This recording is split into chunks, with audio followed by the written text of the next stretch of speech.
বাঁকুড়ায় কৃষ্ণপুরে জঙ্গলের ধারে উদ্ধার মৃত চিতাবাঘ। বাঁকুড়ার বিষ্ণুপুর পঞ্চায়েত বন বিভাগের বাঁকাদহ রেঞ্জের পচাডাহরা গ্রামের কাছে রাস্তার ধারে মৃত অবস্থায় উদ্ধার হলো একটি চিতাবাঘ। স্থানীয় বাসিন্দারা বৃহস্পতিবার রাতে জঙ্গলের ধারে বিষ্ণুপুর জয়রামবাটি রাস্তার পাশেই বাঘটিকে পড়ে থাকতে দেখে বন দপ্তরকে খবর দেন। রাতেই বনকর্মীরা পৌঁছে মৃত বাঘটি উদ্ধার করে রেঞ্জ অফিসে নিয়ে যান।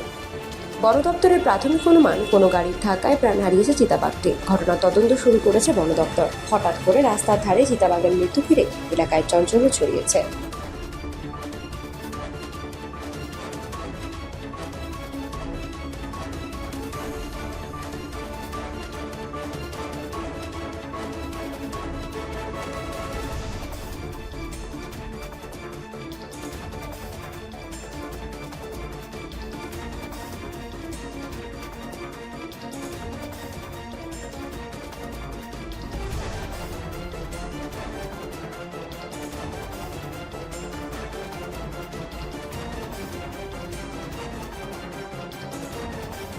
Bureau report, Bengal journals.